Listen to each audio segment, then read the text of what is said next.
Bienvenidos. En esta ocasión les presentamos un informe especial desde Estados Unidos con nuestro corresponsal Fernando Cortés, corresponsal del Boletín de Información e Inteligencia Estratégica en Estados Unidos. Con él vamos a platicar sobre la actualidad de la política norteamericana, algunos asuntos de Trump y cómo se está viendo y qué impacto está teniendo el fenómeno de la caravana migrante que ha cruzado México y que está ahorita pues apostada en Tijuana esperando entrar o tratando de entrar a como dé lugar hacia Estados Unidos. Sí que hay muchos temas de los que vamos a comentar en este informe especial que estamos haciendo para ustedes desde Estados Unidos, que sabemos que tenía mucho interés la audiencia de nuestros servicios informativos de saber qué es lo que estaba pasando y además que sea a través de una voz confiable como nuestros corresponsales. Fernando, pues un gusto verte y escucharte y bueno, con mucho interés de todo lo que hay que comentar al respecto. Qué bueno tenerte aquí ante nuestras cámaras y bueno, pues yo creo que la gente va a aprender mucho de ti en esta entrega que estamos preparando y que bueno, tú que eres un experto no solamente en el análisis político, sino también geoestratégico, que has tenido también una parte en el activismo, tanto en México como en Estados Unidos, pues vas a ser una voz de referencia para estos temas que vamos a abordar. ¿Cómo estás? Gracias por esas palabras, Miguel. Muy bien, gracias. Y gracias, me halagas, pero sí es lo que quieras escuchar. Nomás pido disculpas de que igual de repente al hablar me trabe un poquito más. Ya me hacía falta tener una entrevista así en español, en mi lengua madre, para poder agilizar y desentumir la lengua, porque ya después de un rato de estar aquí, pues sí sigues hablando español, pero de cuestiones muy, muy básicas del día a día, ya cuando se trata de geopolítica y cuestiones estratégicas, internacionales, etcétera, pues ya sabes, aparte de la lectura, no hay mucho para practicar, pero sí, aquí estamos, muchas gracias. Oye, cuéntanos primero, Fernando, por favor, el ambiente en los Estados Unidos. Bueno, acaba de pasar hace unas semanas la elección intermedia, donde se renovó parte de los representantes, ¿no?, de la Cámara Baja, Alta de Estados Unidos. Se estaba apostando mucho para que Trump perdiera influencia y perdiera posiciones con sus candidatos. Cuéntanos, danos un panorama de cómo fue el resultado de estas elecciones, qué fue lo que pasó y en qué lugar quedó Trump realmente, si perdió, si ganó respecto a lo que había tenido. O sea, él, para empezar, bueno, pues es una sorpresa que haya llegado aparentemente, ¿no?, a la presidencia. Creo que también ha dado sorpresas en muchas cosas que ha hecho. Yo particularmente no lo veo como ese ogro ni ese demonio que se le quiere presentar en muchos lugares, pero tampoco es obviamente pues el gran estratega que uno quisiera o el gran estadista que uno quisiera tener, porque evidentemente pues está sujeto a sus arranques, ¿no?, de personalidad que son complicados de llevar. Así que cuéntanos un poquito, por favor, cuál es la posición de Trump después de estas elecciones.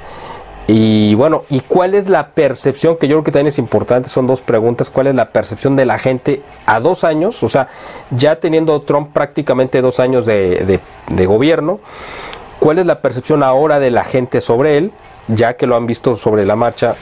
Y ¿cuál es la posición en la que quedó después de las elecciones, por favor?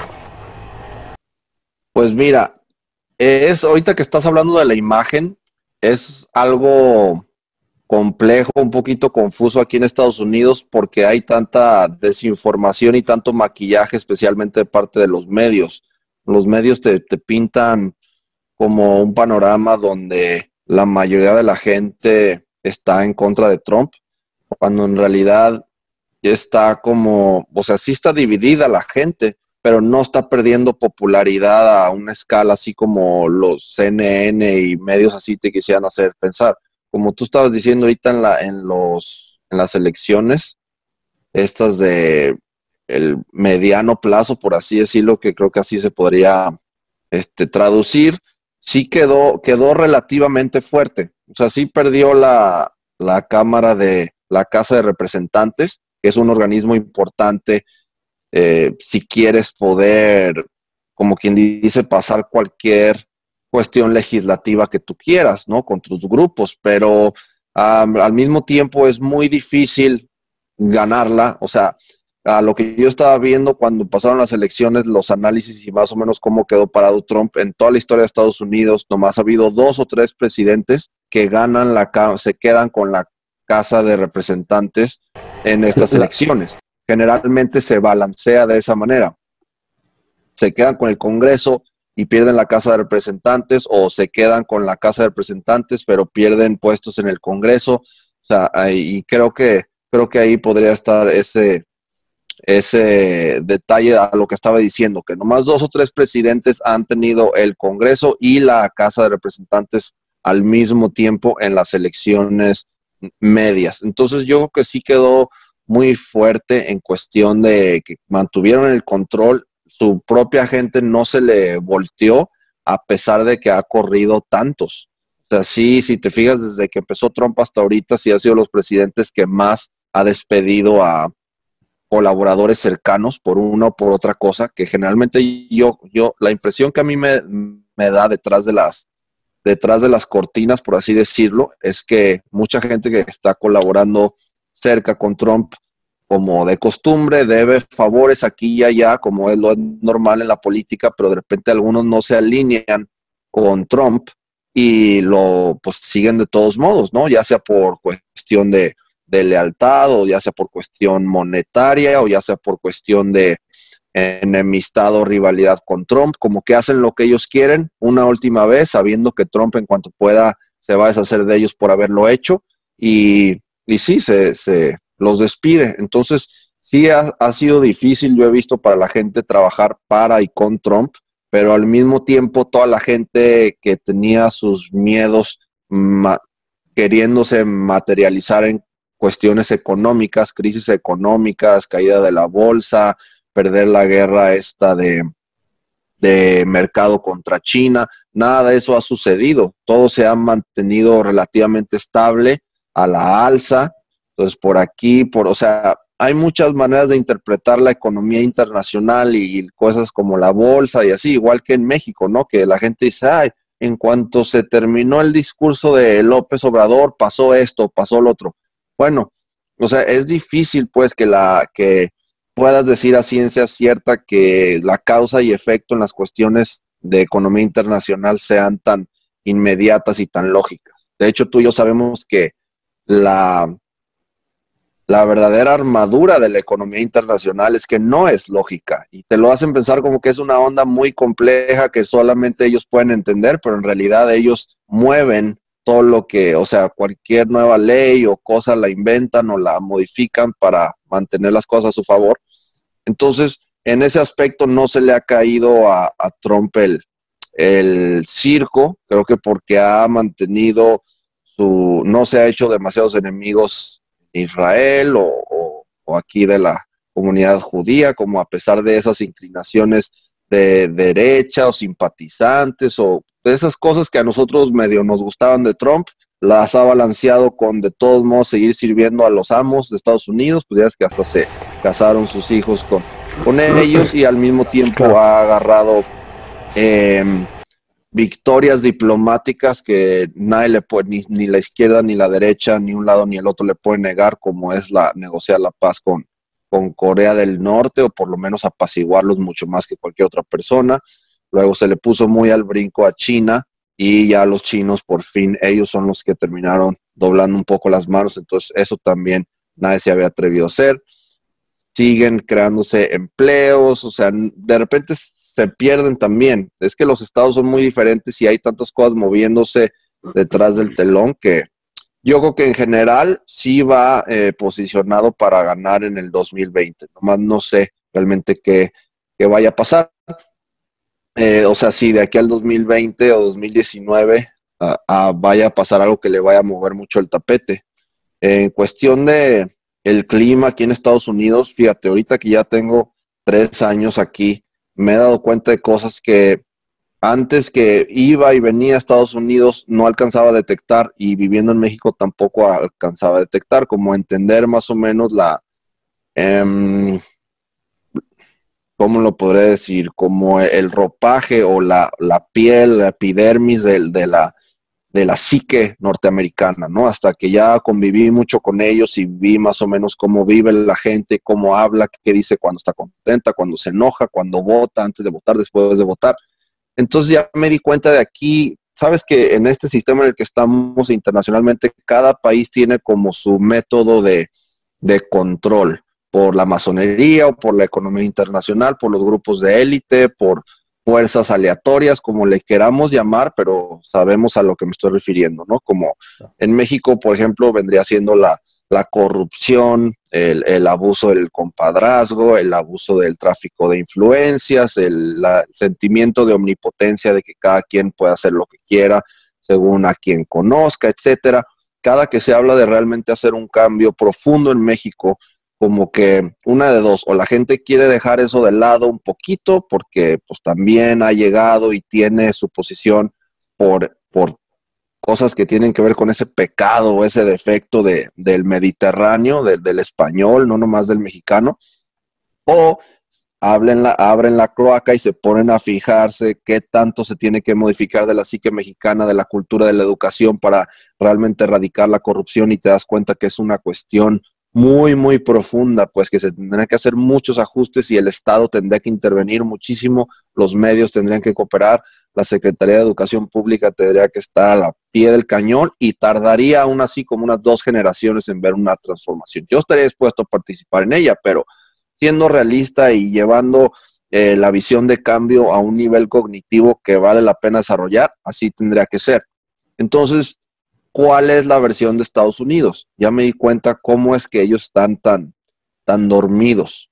Aquí no está esa onda de la corrupción tanto y las palancas, y eso no es el veneno que los tiene ellos aquí dormidos, sino tienen extremadamente ya enredado y hasta casi podría decir escrito en su ADN el bipartidismo. O sea, en México tú te vas a cualquier parte del centro o a cualquier colonia, cualquier estado, te pones a platicar con alguien y las ideas son muy creativas en cuestión de política, de la opinión en México, que quién debería ser el presidente, que qué figura histórica te gusta. Es muy hacia todos lados, la gente es muy ecléctica y muy abierta a probar diferentes ideas y platicar de diferentes temas, ¿no? Que pueden hacer una amalgama de que entre que socialismo, nacionalismo, izquierda, derecha, catolicismo con un poco de cristianismo y que la Virgen, pero si lo combinas con la danza de la lluvia, ya sabes que México tiene toda una variedad de colores. Aquí en Estados Unidos es rojo y azul, republicano o demócrata. O sea, nadie jamás ni les pasa por la cabeza que tal vez no es sano solamente tener 2 opciones controladas por los 2 mismos partidos que siempre han controlado todo y que siempre van a controlar todo. Entonces, a la hora pues, si vamos a hablar de la economía, si vamos a hablar de Trump, si vamos a hablar de la caravana migrante, lo primero que hace la gente de manera natural, de reflejo, es tomar el lado de un color. No es de que, bueno, pues mira, los republicanos me gusta esto, pero los demócratas me gusta esto, entonces si llegaron a un acuerdo, etcétera, no. Es un bipartidismo, así como si dijeras Chivas y Atlas, que llega un punto en el de que si Trump mañana dice, todos sálganse, todos nos vamos a salir a la calle encuerados, y los demócratas dicen, no, todos nos vamos a salir a la calle encuerados, pero con los calzones en la cabeza. El 90% de la gente va a decir, sí, claro que sí, con los calzones en la cabeza para que Trump vea que no. Y la otra parte va a decir, no, como calzones en la cabeza, es encuerados nomás. Pero solamente el 10% de la gente se tendría que decir, oye, pero a ver, espérate, o sea, ¿por qué vamos a salirnos para empezar sin ropa? Entonces, Claro. esa es la manera en que tienen a la gente aquí muy, muy controlada en ese aspecto. La gente no se pone a investigar. Esto que te estoy diciendo de la economía de Corea del Norte, de China, etcétera, muy poca gente a favor o en contra de Trump realmente lo investiga o lo sabe. Realmente nomás la cuestión que la gente que quiere criticar a Trump con bases o que quiere alabar a Trump con bases porque está escribiendo artículos, porque tiene un canal, etcétera, o porque quiere hacer cosas virales por internet. Esos son los que saben y la gente nomás se basa en de qué color. y luego eso tiene después como su matiz étnico, ¿no? La mayoría, por ejemplo, de los hispanos creen que, o sea, llegan aquí, los adoctrinan al bipartidismo y después, como anexo, los adoctrinan de que tú por default eres azul. Entonces eres demócrata. Entonces los hispanos y las minorías piensan que lo bueno son los demócratas porque son los buenos, los que no te quieren correr, los que no te quieren deportar, los que le dan chance a los mexicanos y punto. Pregúntale sobre un senador, pregúntale sobre un juez, pregúntale sobre un sheriff, pregúntale sobre el presidente del Partido Demócrata, pregúntale sobre quién se lanzó a la candidatura demócrata la vez pasada. Nadie sabe nada de eso. Solo saben que yo soy mexicano y pues, trabajo aquí en la fresa o trabajo aquí en el Subway y si ganan los demócratas yo estoy más a salvo y si ganan los republicanos estoy más en peligro, cuando realmente no es así. Claro, porque además, digo, nada más así hacer un pequeño apunte sobre esto que estás diciendo, porque el presidente que más ha deportado en la historia de Estados Unidos pues, ha sido un presidente demócrata que fue Barack Obama, ¿no? Que en sus primeros, creo que el primer año, los primeros 10 meses o 6 meses, estuvo repatriando gente, pero que daba gusto, ¿no? Digo, es una forma irónica de decirlo, ¿no? Y él repatrió, si no mal recuerdo, creo que a 3 millones, ¿no? de mexicanos o de hispanos, vamos a llamarle así genéricamente, que no es una palabra, a lo mejor no es un término correcto, pero la mayoría de esos hispanos, pues eran mexicanos, ¿no? Entonces, ahí no aplica esa cuestión de que los demócratas defienden la causa de los hispanos, porque aquí vimos que no era así. Perdón, nada más quería hacer ese pequeño apunte sobre esto que estás comentando. Ahora, retomando esta cuestión, retomando esto que comentabas de la cuestión de la caravana migrante, la gente, ¿qué es lo que está diciendo, no? O sea, me imagino que es lo mismo. Dice, no, es que Trump es un malvado porque se opone, y los demócratas quieren hacer o sacar una raja política, como decimos en el argot, es decir, quieren aprovecharse, ¿no? de esta postura de Trump, que además yo creo que es correcta, para decir, no, pues para acusarlo, y entonces ellos sacar un beneficio, ¿no? político. Me imagino que esa es la postura que están siguiendo ahora los demócratas, ¿no? Con este asunto de la caravana. Porque eso es lo que hacen, como bien estabas diciendo hace rato. No se trata de proteger ni ayudar a los hispanos, ni a los asiáticos, ni a los negros. Se trata de usarlos como bloques de votación para ganar las elecciones y punto. La mayoría de los grupos afroamericanos que simpatizan relativamente con ideas como la tuya y la mía, casi siempre es uno de sus primeros puntos a tratar es la historia de cómo los demócratas los han utilizado a lo largo de todas estas décadas con promesas falsas para que voten por ellos y después les pagan con demasiada policía, con escuelas de baja calidad, con muchos drogadictos y muchos narcos en la calle, cosas que nomás ciclan a la comunidad afroamericana a que siga igual. O sea, oye, ¿sabes qué? No me hagas un descuento en mi casa, no me regales un departamento a bajo interés, ponme una escuela decente donde mis hijos puedan ir y puedan tener el mismo nivel intelectual o por lo menos educativo de gringos en otras colonias, ¿no? Eso es lo que ellos pelean y lo que nunca les han dado.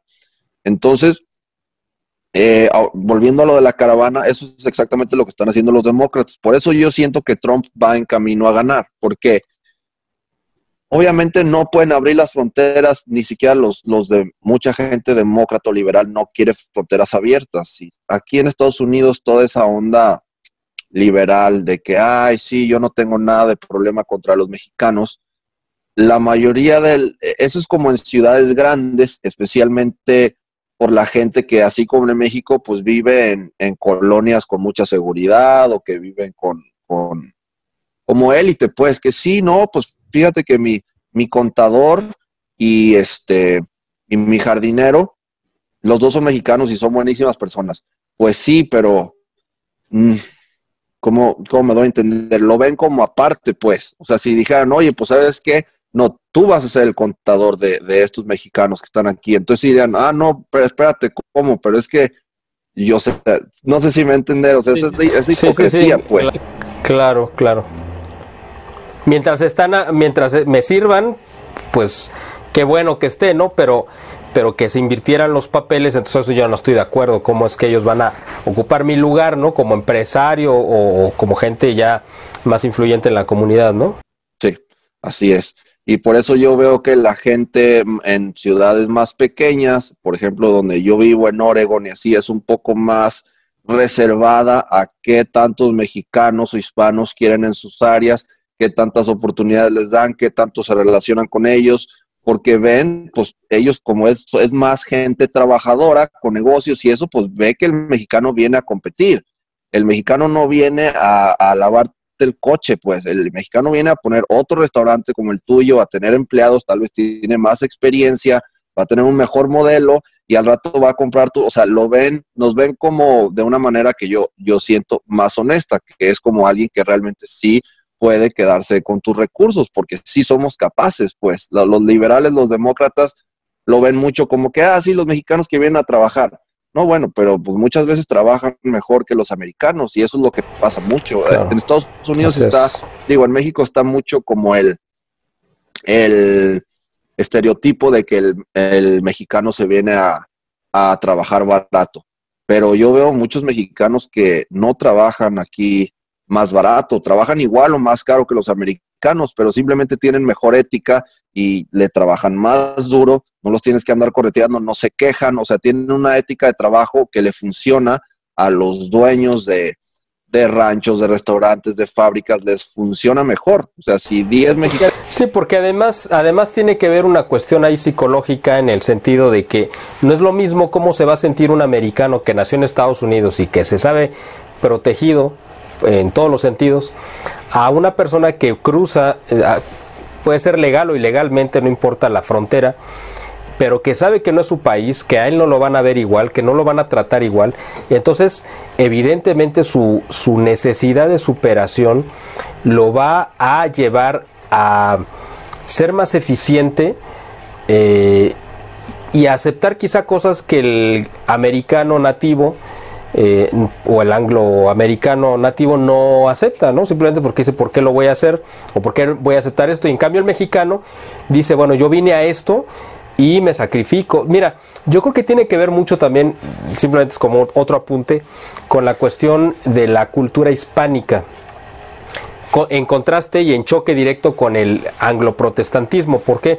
Porque la cultura hispánica sí es una cultura que te enseña el sacrificio, a no rehuir al dolor, digamos, ¿no? Que sí lo hace, por ejemplo, la cultura angloamericana, anglosajona, de que sí te enseña a evadir a cualquier costa el dolor, ¿no?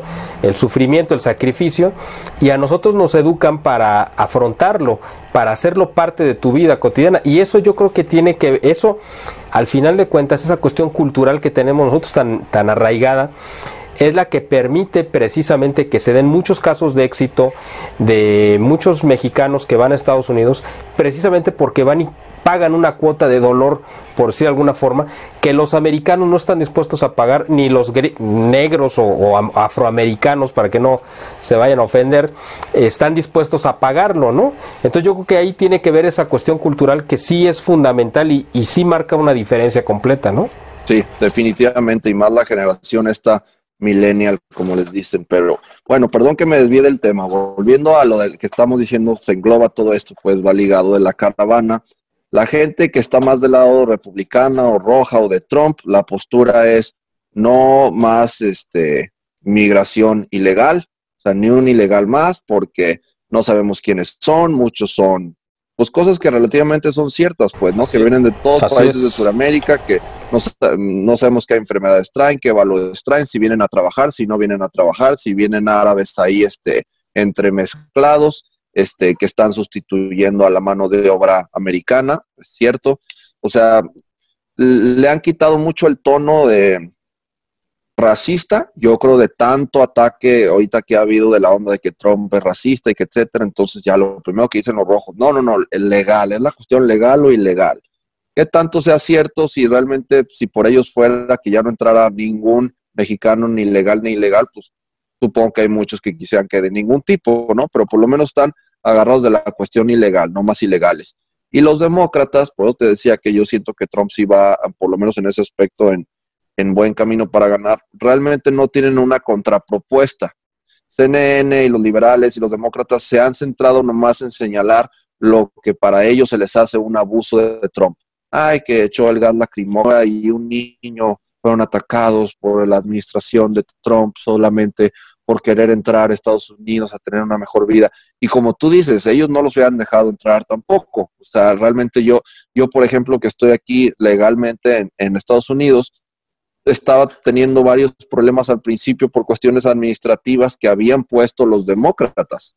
No lo pusieron los republicanos. Y después, bajo el mandato republicano, fue cuando terminé de legalizar todos o sea, no existe ese institucionalismo pro y contra en mexicanos o inmigración. A final de cuentas, como decía Salvador Borrego, así como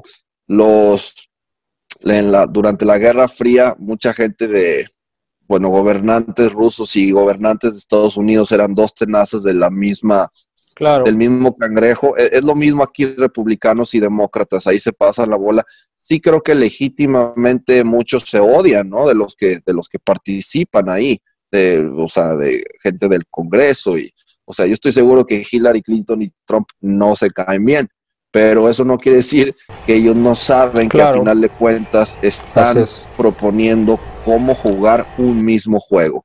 Y ese bipartidismo aquí en Estados Unidos es lo que hace que a nadie se le ocurra, oye, y si jugamos turista en vez de Monopoly, no.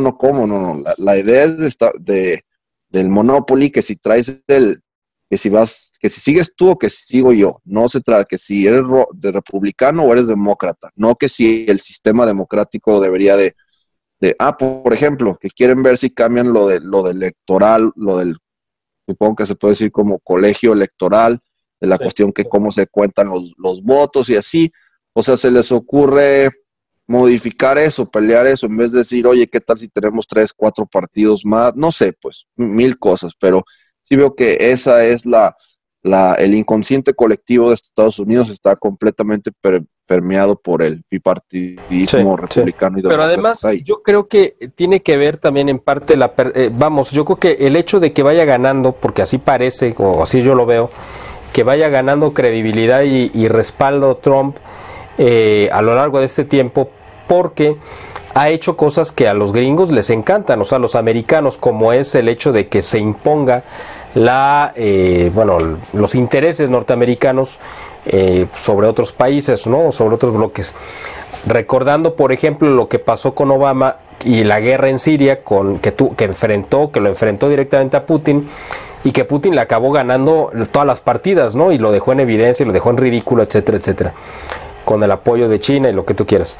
Ahora Trump ha recobrado, creo, ese orgullo, vamos a llamarlo así. Yo no sé si enfermo o insano, pero bueno, orgullo al final de cuentas norteamericano, en estas batallas geopolíticas, porque sí ha logrado opacar, yo creo que a Putin, era un Putin muy brillante comparado con Obama, al que había logrado opacar totalmente, y ahora Trump pues como que le ha cobrado, aunque no es por Obama básicamente, sino por la cuestión norteamericana, pero igual con China, porque además con China sí tienen una batalla real importantísima, es decir, China está jugando con fuego al confrontarse con Estados Unidos, porque, bueno, Estados Unidos es su principal cliente, punto uno. La mayoría de los productos chinos pues se compran en Estados Unidos, es su mayor comprador. Pero además China es el principal tenedor de bonos del Tesoro norteamericano, es decir, no le conviene, aunque pudiéramos decir que la economía norteamericana en cierta medida o en gran medida está en manos chinas, porque son los principales acreedores, o sea, el principal acreedor de la deuda soberana norteamericana pues son los chinos.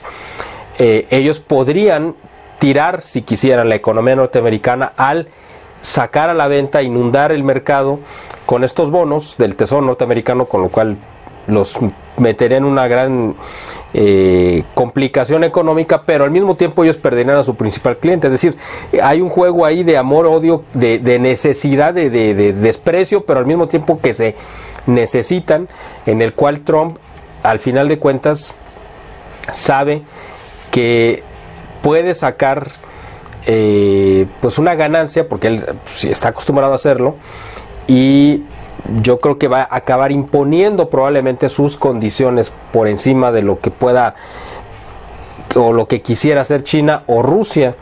Y lo estamos viendo, yo creo que en algunos aspectos muy específicos. Por ejemplo, en la cuestión de Nicaragua, que puede parecer un país aparentemente insignificante en la geopolítica internacional, pero como tú sabes, en Nicaragua se iba a construir el canal interoceánico, que iba a ser la competencia del canal de Panamá, y lo iba a financiar China, pero lo iban a construir empresas rusas y chinas.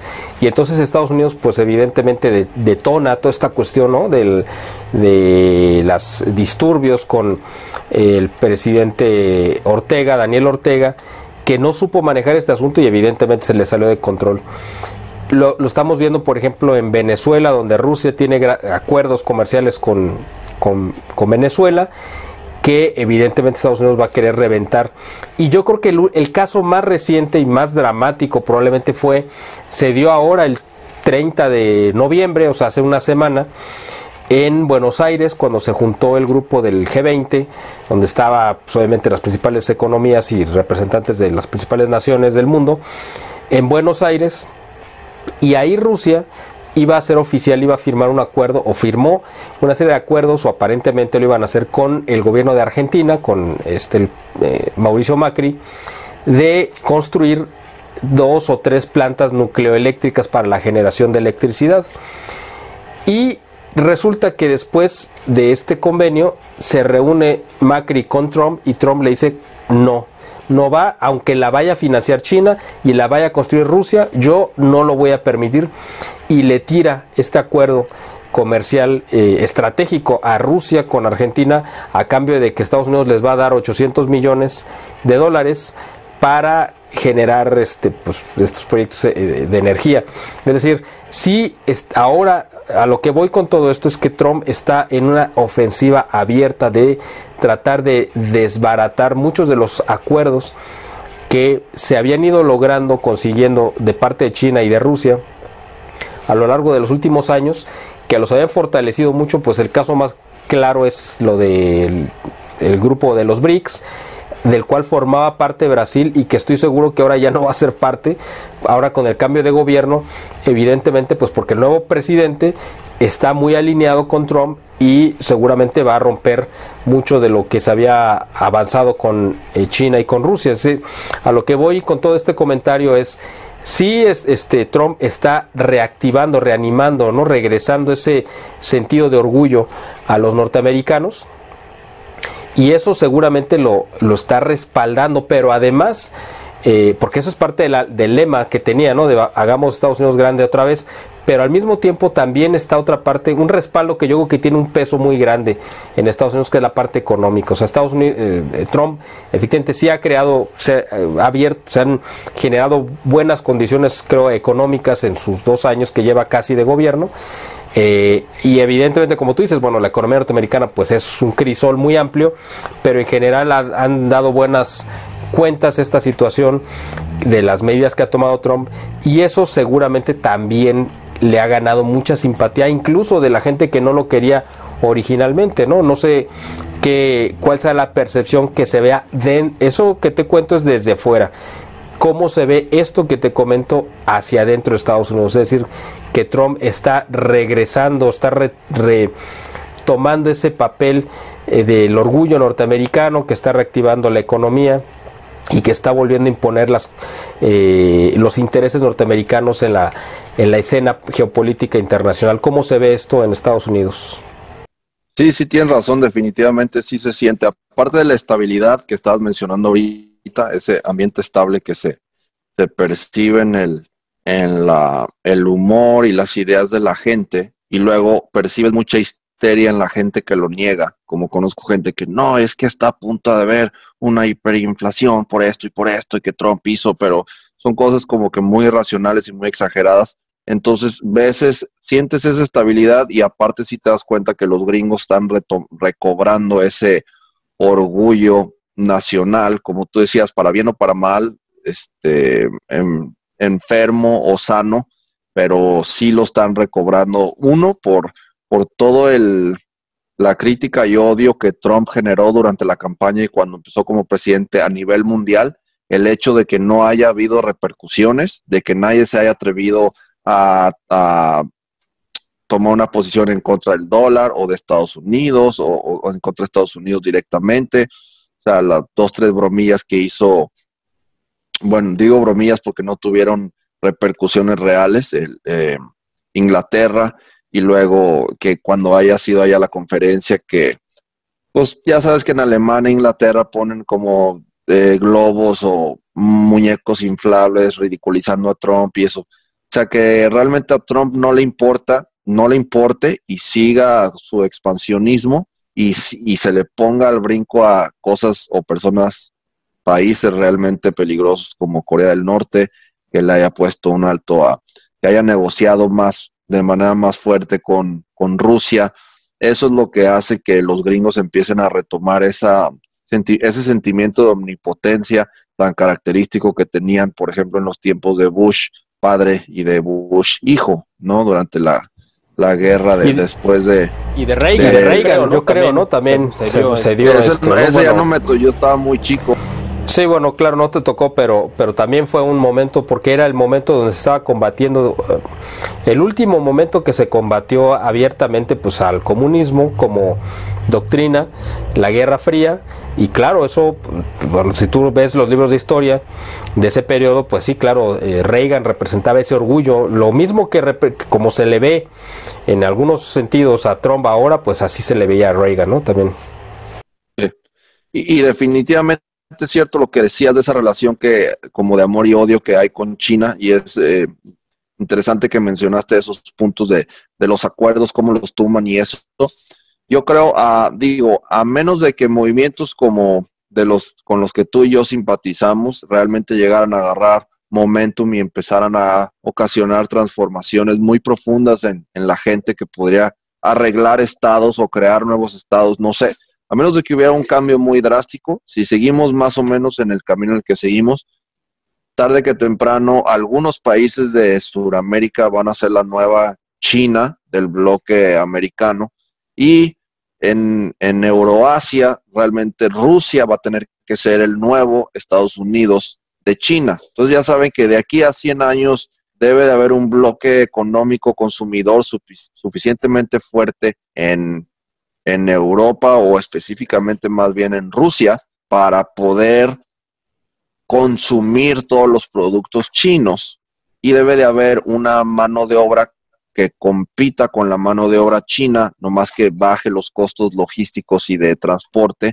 en Sudamérica para Estados Unidos o no sé si en ese tiempo todavía existe Estados Unidos, o sea, el bloque norteamericano, Canadá, Estados Unidos, México. No sé cómo vaya a estar la onda, pero yo creo que China y Trump los dos saben que ahorita a Estados Unidos no le conviene que Rusia y China tengan nada de agarre en América y a China no le conviene que Trump tenga agarre en el lejano Medio Oriente, digamos, no el Medio Oriente típico, sino ya que ya no tenga más agarre en el Medio Oriente y que no tenga agarre en Ucrania, ¿no? O sea, que ya, o sea, todo lo que se le esté, entre menos poder tenga Estados Unidos en el oriente de Europa y en el Medio Oriente y en Asia, mejor para Rusia y China de aquí a 100 años. Y entre menos poder tenga Rusia y China en América, mejor para Estados Unidos de aquí a 100 años, porque no va a ser sustentable que,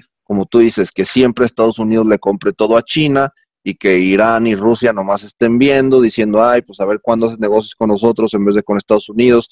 O sea, ya saben que va a pasar, nomás no va a pasar de aquí a 10 años, porque obviamente el poder adquisitivo y el poder económico y más que nada la voracidad consumidora que tiene el americano no la tienen los rusos, no la tienen los europeos, o sea, ¿quién va a comprar todo eso? Pues así es. Oye, y bueno, yo creo que un punto en conflicto que se viene, pues, no sé cómo lo vean en Estados Unidos, es más, no sé si sea un tema que se discuta, es la cuestión de Venezuela, porque apenas ayer o antier el presidente ruso recibió en Moscú a Maduro, que fue de visita de Estado, y ahí dijo Putin que no iba a permitir un cambio de régimen por la fuerza en Venezuela. O sea, ya está muy cantado que Rusia está apoyando abiertamente a Venezuela desde hace mucho tiempo, porque tienen convenios, porque le conviene tener acceso a esa fuente de petróleo, que tú sabes que las principales reservas de petróleo del mundo pues están en Venezuela, y eso es lo que ha permitido que Venezuela no se acabe de colapsar dentro de todo el colapso que ha pasado, ¿no? Entonces Trump ya Putin dijo que ellos no iban a permitir esto. Eso significa que le van a dar un respaldo, un blindaje de todo tipo. Sin embargo, Trump, por el otro lado, está diciendo pues lo contrario, que esto tiene que acabar y se va a acabar, y es un tema que se le metió en la cabeza, evidentemente, y creo que con justa razón, y yo creo que no va a haber nada que le haga cambiar de postura a Trump hasta que se deshaga de Venezuela, del régimen de Venezuela, o sea, de Maduro. Pero además, no sé si supiste que también estuvo de visita en Estados Unidos hace unos días el hijo de el presidente Jair Bolsonaro, que se apellida Bolsonaro evidentemente también, y que es un diputado federal en Brasil, que es el diputado que fue más votado de todo Brasil, y fue como representante, como a hacer una preparación para un encuentro entre Jair Bolsonaro, es decir, su papá, con Trump. Y dentro de las cosas que ellos acordaron con Trump y con la gente que se reunió, fue que no iban a permitir ya que siguiera surgiendo nuevos gobiernos de izquierda, o comunistas o bolivarianos, o como le quieras llamar, en América. Esto se da en el contexto en el que se acaba de dar un nuevo gobierno bolivariano, chavista, de izquierda, comunista, como le quieras llamar, pues precisamente la frontera de Estados Unidos, que es México, ¿no? Entonces, quiero, pues ya casi para terminar, hacerte este par de preguntas. Una es, el tema de Venezuela es un tema que se discuta, que se comente en Estados Unidos, o sea, está ahí presente, o simplemente es una cuestión muy de los círculos de poder. Esa es una pregunta, y la otra pregunta es, ¿qué opina, cuál es la percepción del resultado de la elección en México y ahora el nuevo gobierno de López Obrador? ¿Qué dice la gente? O sea, el americano y los mexicanos que están en Estados Unidos. O sea, son dos preguntas que nos interesa mucho saber tu opinión sobre estos dos temas, ¿no? Venezuela y México en la percepción norteamericana. Sí, en la cuestión de Venezuela, yo creo que apenas gente como tú y yo, y apenas gente americanos que estén metidos en la geopolítica, y realmente, pero muy metidos en la geopolítica, ¿no? Que es que poquito podrían dar opinión de eso. Eso no es algo muy sonado acá, ni muy estudiado, ni nada. O sea, si tú te vas, la verdad es que si tú te vas a un mall o a una festival o lo que sea aquí americano, sacas un mapa y le preguntas a 20 gringos, oye, apúntame dónde está Venezuela, por favor. 20 gringos de 20 te lo van a fallar. Eso, entonces realmente les pides, como dicen en México, le quieres sacar agua a las piedras, ¿no? En cuestiones así, a menos que te fueras ya a círculos más pequeños de americanos. Entonces, por lo mismo, no es un tema muy fuerte. Lo que sí te puedo decir es que está, pues nomás la animosidad, eso de que, sí, Venezuela, esos comunistas, y los que saben mucho, o sea, eso ya para ellos es saber mucho, ¿no? Que Venezuela es particularmente más de izquierda que todo el demás resto de Sudamérica. Pero sí creo que tiene que ver, o sea, es interesante lo que está diciendo. Bueno, esa es la respuesta. Ya después te haré mi opinión de eso de Venezuela y así. Y la cuestión de México, pues no sé, inclusive yo todavía no me atrevería a decir qué tanto López Obrador le va a tirar a la verdadera izquierda, o qué tanto va. Mira, me acuerdo hace muchos años, fui a una conferencia allí en Guadalajara de, pues, supuestos intelectuales mundiales, etcétera, ya sabes, y había un cuate evidentemente sionista muy poderoso que se llama David Koncevic.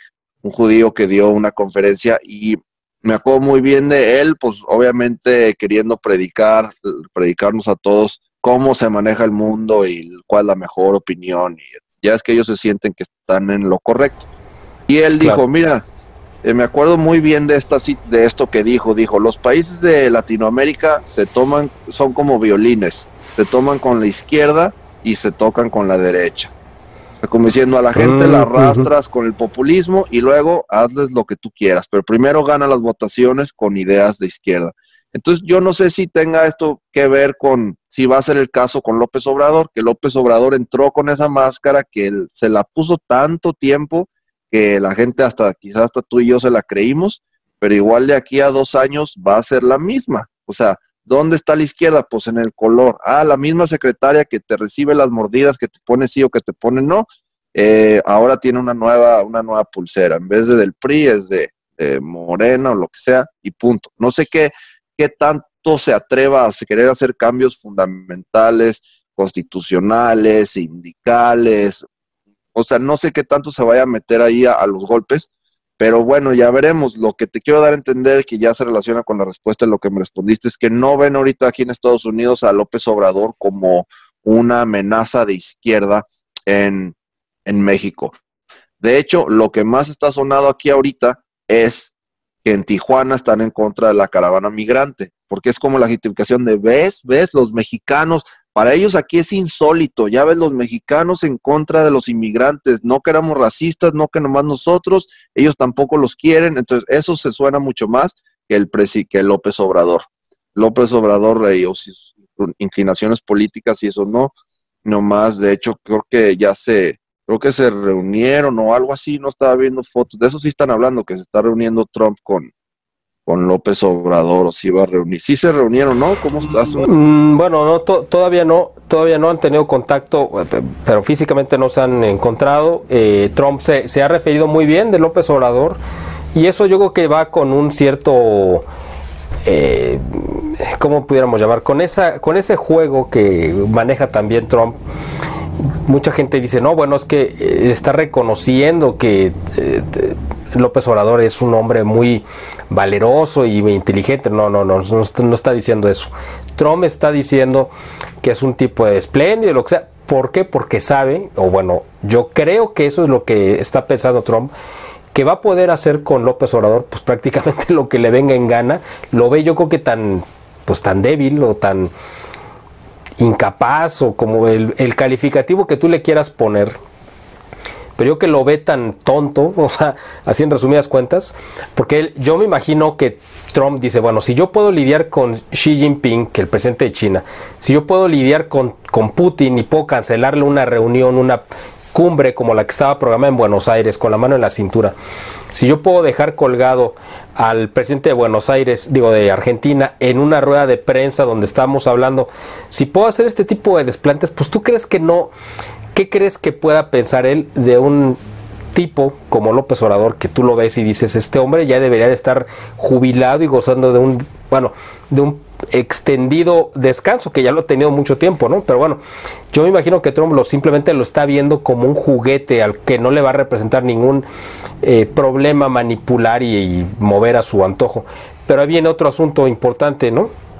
Sí, adelante.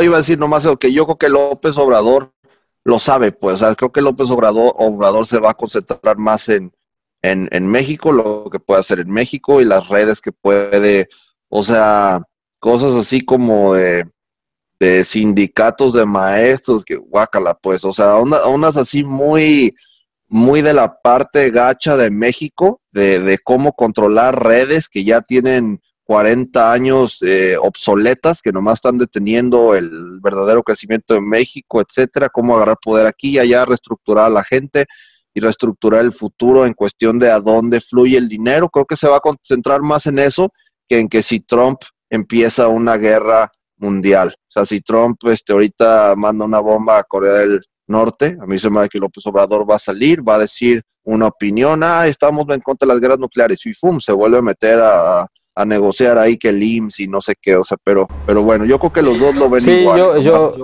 yo creo que lo mismo, exactamente, está muy metido en la cuestión política interna y yo creo que ha perdido de vista totalmente lo que es la política internacional y piensa que se puede manejar igual que como maneja los asuntos de la grilla interna, eso coincidimos totalmente. Hay un asunto con el que quiero terminar que tiene que ver con esta relación de Estados Unidos con México. Tú sabes que en la agenda que trae López Obrador bajo el brazo, y ya ni tan bajo el brazo, ya la trae abiertamente, a través de Olga Sánchez Cordero, que es su secretaria de Gobernación, es el proyecto de legalizar las drogas. O sea, ¿esto qué significa? Que quiere que el gobierno de México, aunque parezca el disparate más absurdo que se pueda decir, pero es lo que están planteando, que el gobierno de México tenga el monopolio del trasiego, o sea, de cultivar las plantas, de cosecharlas, de procesarlas y de comercializarlas, o sea, de todo el negocio del narcotráfico, el gobierno tenga el monopolio y la comercialización. Eso es lo que está planteando. Dos, están planteando la legalización del aborto generalizado en todo el país. Y lo tercero están planteando la legalización de la eutanasia, es decir, la muerte asistida por compasión, entre comillas, ¿no?, a los enfermos terminales y etcétera. Prácticamente en esos tres rubros Trump está totalmente en contra y va en sentido absolutamente opuesto a lo que va López Obrador. Trump está totalmente en contra del aborto, eso ya lo sabemos, lo ha demostrado claramente. Trump está en contra de la legalización de las drogas, también creo que está muy claro. Y yo me imagino que lo de la eutanasia también, eso no lo sé, pero me imagino, por lógica, que así es. Esto podría representar el primer revés o confrontación entre los dos gobiernos, donde evidentemente Trump, espero que le haga sentir el peso de lo que es Estados Unidos y Norteamérica ante estas locuras y disparates que quiere plantear López Obrador. Imagínate lo que significaría que se legalice el narcotráfico, y esto obviamente el país se va a salir absolutamente de control, mucho más de lo que ya está. O sea, si ya está fuera de control, pues ahora imagínate en esta condición, ¿no?, donde ya las bandas narcotraficantes sean legales y además haya un mercado negro aparte, ¿no? Ahorita todo es mercado negro, pero después va a haber un mercado legal y además el mercado negro, que va a seguir generando igual violencia y delincuencia, etcétera. Esto yo creo que va a ser el punto donde puedan chocar estos dos trenes, ¿no?, de Estados Unidos y México por este asunto, más incluso que lo del asunto de la caravana, porque ya Estados Unidos le dijo, pues quédense ahí, en México ustedes hagan lo que tengan que hacer, pero no los dejen pasar y échenlos si pueden, ¿no? Y como sea, en burro, en camión, en avión, en lancha o como sea, pero regrésenlos a sus países, ¿no? Y el otro asunto es o sea, van a chocar por esta postura totalmente opuesta en esta cuestión fundamental para Trump, que es el aborto y la legalización de las drogas. ¿Tú cómo ves esta situación donde López Obrador quiere ir hacia un lado y Trump va en sentido totalmente contrario? Pues mira, sinceramente no sé qué tanto vayan a chocar en ese sentido, porque sabemos que el sueño es dorado, por así decirlo, o el sueño profundo de Trump es que México realmente colapse para él poder justificar todo lo que dijo. Ya ves, te dije de la pared, ahora sí la tenemos que poner, pero si mañana, y yo lo predije, que en parte tiene que ver con lo de la caravana, o sea, sí estaría bien que ya estuviera ahí la pared, hubiera sido de que, pues se vengan las caravanas que quieran, o sea, de todos modos, acuérdate la pared que acabamos de terminar ahorita, etcétera. Entonces, si colapsa más Centroamérica y Suramérica, y el país más sureño de Norteamérica, que es México, pues sí va a justificar mucho ese proteccionismo que ha predicado tanto Trump para ahorita, o sea, durante su campaña, y para el futuro de Estados Unidos. Entonces, si nos vamos punto por punto, mira, si en la cuestión de la legalización del cannabis o la marihuana ha sido que no he visto eso que tú dices, no sé si es de todas las drogas en general en México o nomás de esa, pero por lo menos aquí en Estados Unidos, que se legalizó la marihuana en muchos estados, ha sido una cuestión legislativamente hablando y logísticamente hablando muy, muy, muy delicada. O sea, no ha disparado la adicción, no ha disparado la violencia, etcétera, pero sí ha disparado mucho mercado negro caótico como el que tú dices, se ha disparado mucha desviación de recursos o sea, eh, meten mucho dinero para infraestructura, logística y nueva legislación y cárceles e inspectores para esta nueva ley y luego al mes, no te creas, es que no sirve esta ley, ahora es esta. Oye, y todo lo que compramos y todo lo que, entonces año tras año, y un estado lo hace de una manera, otro estado lo hace de otra, luego de repente un presidente municipal dice, no, pues a mí no me importa lo que haya dicho la capital. Entonces ha sido mucho caos en ese sentido y yo sé que si dejan a México lo va a legalizar, ok, felicidades. Si Estados Unidos no se atrevió a hacerlo a nivel federal y lo ha hecho estado por estado, con mucho control del gobierno federal, analizando, yo me he dado cuenta que lo hicieron mucho así aquí en Estados Unidos, el gobierno federal no es que se haga guaje de lo que está pasando en los estados donde se legalizó la marihuana, lo que está haciendo es recopilar datos, qué pasó, cómo votó la gente y qué fue lo primero que hicieron y en qué invirtieron y entonces quién se la está fumando. Está viendo ahorita que estadísticamente, ahorita en Estados Unidos los mayores consumidores de la marihuana legal son mayores de 55 años. Entonces, y el grupo más fuerte está entre 60 y 70. Entonces eso es algo que nadie se esperaba, claro, que los viejitos fueran los que... Entonces están analizando estadísticas y datos estado por estado para, como siempre, realmente tener las cosas mucho más controladas a lo que el gobierno de México tiene acostumbrado a tener, ¿no? Ya es que en México es muy de que lo que más le convenga a tal diputado o a tal regidor o a tal gobernador. Entonces, si México se avienta a legalizarlo a nivel nacional, así como tú dices, sí creo que va a ser muy, muy caótico y ahí sí te puedo decir que no puedo predecir qué vaya a pasar. Lo que sí te puedo decir es que Trump he visto que ha tratado ese tema muy con pincitas. Sessions fue el que dijo que iba a irse en contra de eso y creo que fue una de las razones por las que lo corrieron, porque siento yo que, pues tú sabes que ellos quieren tener a la gente que siga en su sueño profundo y como claro, que el alcohol ya no les es suficiente, ¿no? Entonces yo siento que eso tiene que ver. Entonces ese es un tema. Luego el aborto. Sí, de hecho aquí en Estados Unidos se está viendo por primera vez en mucho tiempo muchas leyes antiaborto que están agarrando tracción y varios estados que están metiendo leyes como retroactivas en cuestión del aborto, y ya ves que venía todo este movimiento en contra de Planned Parenthood desde antes de que estuviera Trump, o sea, mientras estaba en campaña, y eso sigue, y la actitud en Estados Unidos en general está agarrando una de dos: o eres de esos hipsters millennials que no quieres ni hijos, un perrito y no sé qué, y no comes carne y nunca y todo eso, o están volviendo al núcleo familiar, que es de realmente que crear una buena familia. Entonces, yo siento que ahí Trump puede que, más que chocar con López Obrador,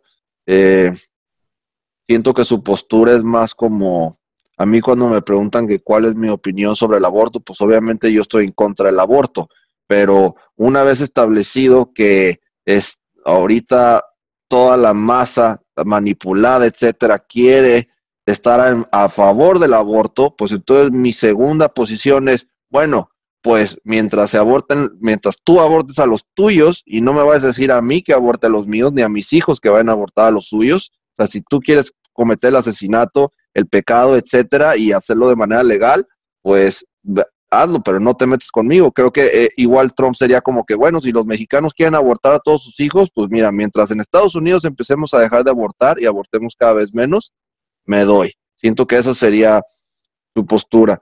Entonces, a eso es a lo que me refiero, que entre más la riegue López Obrador, mejor para Trump. Entonces, sería igual, yo creo que en tiempos de Porfirio Díaz, pues el problema con Porfirio Díaz no era que la estaba regando, sino tantos aciertos que estaba teniendo. Claro, qué buen comentario hiciste, ¿no? De que entre más, pues se equivoque López Obrador, pues beneficia a la causa de Trump. Yo creo que es un análisis muy brillante de tu parte, porque efectivamente es eso, nadie lo está diciendo además aquí en México, y yo creo que has dado un gran cierre, ¿no? a este oportunidad de platicar contigo porque nos hacía falta tener esta opinión y este análisis desde aquel lado de la frontera, y tú que ya tienes pues ya varios años viviendo allá y que has entendido bien cómo está el pensamiento norteamericano y que los conoces ya en el trato cotidiano, pues tienes una visión muy clara de cómo se están moviendo las cosas.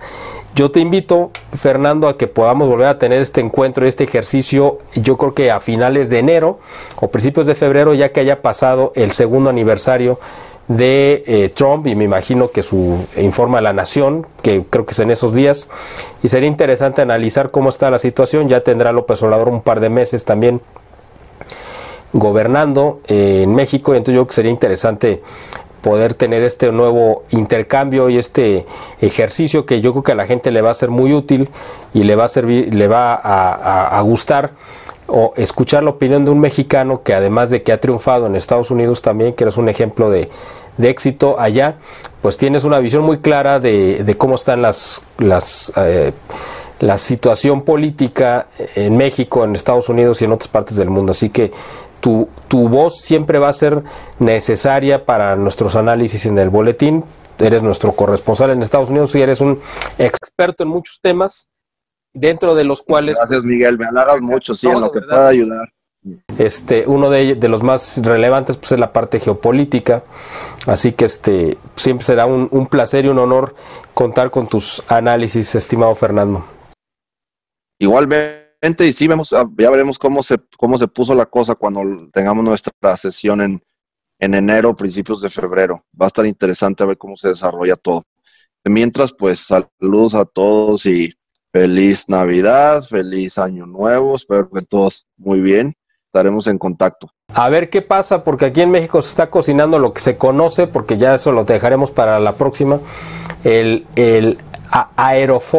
Aeroproa, es decir, el Fobaproa, que tú, bueno, a lo mejor conoces, pero por referencia, porque yo creo que también estabas muy joven cuando sucedió, que recordarás que fue esa famosa crisis que inició un 21 de diciembre del 94 con ese famoso error de diciembre, que realmente no fue un error puntual, ¿no?, de una decisión, sino que fue un acumulado que le dejó Carlos Salinas de Gortari a Ernesto Zedillo, y que él pues simplemente le tocó que le reventara, pero que arrastró la economía de México a partir del 95 en adelante, y que al final de cuentas convirtió una serie de créditos privados, de empresas privadas, que el gobierno tuvo que adquirir y asumir como propios, como lo ha hecho Estados Unidos en muchas ocasiones, y convertirlo en deuda pública.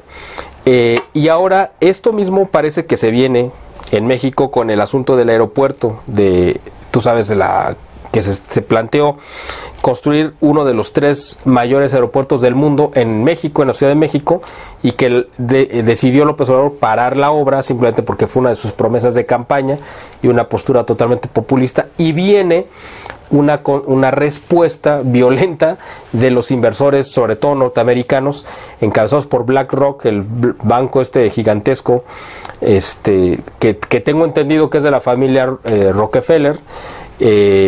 Entonces viene un amago de demandas al gobierno de México, y entonces el gobierno de México dijo: no, ¿sabes qué? Mejor les compro sus bonos, de todos modos no vamos al aeropuerto, pero les compro sus bonos y les pago. Es decir, es el mismo Fobaproa que vimos, pero ahora a nivel internacional, y por eso, bueno, ya lo comentaremos en la próxima, a ver cómo se desarrolla este asunto, que sí es muy grave. Pero bueno, fue una magnífica oportunidad de escuchar tus análisis, Fernando. Te agradezco el tiempo que nos has obsequiado, y bueno, pues estaremos al pendiente de cualquier cosa que se vaya dando en estas próximas semanas y este par de meses de aquí a que tengamos nuestro próximo encuentro, si tú estás de acuerdo.